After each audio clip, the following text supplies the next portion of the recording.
जय माता दी मित्रों, जिस प्रश्न का उत्तर के लिए आप हमारे चैनल पे आए हैं उस प्रश्न का उत्तर आज के अध्ययन के दौरान इस प्राचीन पुस्तक में मुझे लिखित मिली है। तो चलिए सीधे पुस्तक में लिखित बातें मैं आप सभी को बताता हूं, क्योंकि मेरी कई बातों को लोग गलत साबित कर सकते हैं, लेकिन शास्त्र में लिखित बातों को कोई गलत साबित नहीं कर सकता। तो चलिए शुरू करते हैं। तो सुनिए, इसमें लिखित है, भगवान के दर्शन में जो विलंब हो रहा है उसका एकमात्र कारण दृढ़ श्रद्धा विश्वास का अभाव है। चाहे जिस प्रकार से निश्चय हो जाए, निश्चय हो जाने पर भगवान ना आवे ऐसा हो ही नहीं सकता। वे अपने भक्तों को निराश नहीं करते। यदि उनका मन है, यदि उनसे बात करना, तो बीच बीच में हमारे मार्ग में ऐसे विघ्न आ खड़े हो जाते हैं जिनके कारण हमारा मन विचलित हो जाता है।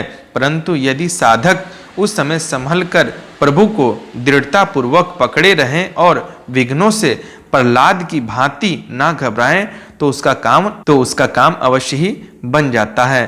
प्रभु तो इस बात के लिए सदा उत्सुक रहते हैं कि कोई रास्ता मिले तो मैं प्रकट हूं, किंतु हम ही लोग में उनके प्रकट होने में बाधक हो रहे हैं। देखने में तो ऐसी बात नहीं मालूम होती, ऊपर से हमें उनके दर्शन के लिए ललायत से दिखते हैं, परंतु भीतर से उन्हें पाने की लालसा कहाँ है।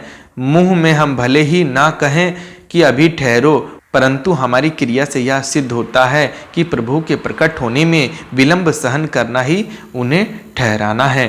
प्रभु से हमारा बिछो इसलिए हो रहा है कि उनके वियोग में बिछो में हमें व्याकुलता नहीं होती। जब हम ही उनका वियोग सहने के लिए तैयार हैं और कभी उनके वियोग से हमारे मन में व्याकुलता या दुख नहीं होता, तब प्रभु को ही क्यों परवाह होने लगी। यदि हमारे भीतर तड़पन होती है, इस पर भी वो ना आए तो वो कहने के लिए गुंजाइश थी, खुशी से हम उनके बिना जी रहे हैं।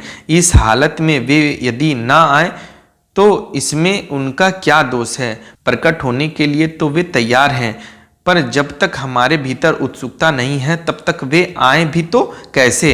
उनका दर्शन प्राप्त करने के लिए आवश्यकता है प्रबल चाह की। वह चाह कैसी होनी चाहिए, इस बात को प्रभु ही पहचानते हैं। जिस चाह से वे प्रकट हो जाते हैं वही चाह असली चाह समझनी चाहिए। अतः जब तक वे ना आए चाह बढ़ती रहनी चाहिए। भक्त और भगवान से प्रेम के विषय में एक बढ़िया सा उदाहरण है राम और सीता के विषय में। रावण के द्वारा सीता के हरे जाने पर उनके लिए श्री राम ऐसे व्याकुल होते हैं जैसे कोई कामी पुरुष अपनी प्रेयसी के लिए होता है। इसका कारण क्या है? कारण यही था कि सीता एक क्षण के लिए भी राम के बिना नहीं रह सकती थी। भगवान कहते हैं, जो मुझे जैसा भजते हैं उनको मैं वैसा ही भजता हूँ। तो ये बात आप ध्यान रखिएगा कि आपके मन में अगर अटूट श्रद्धा और विश्वास भगवान के प्रति है तो ये निश्चित है कि आपको भगवान के दर्शन अवश्य होंगे।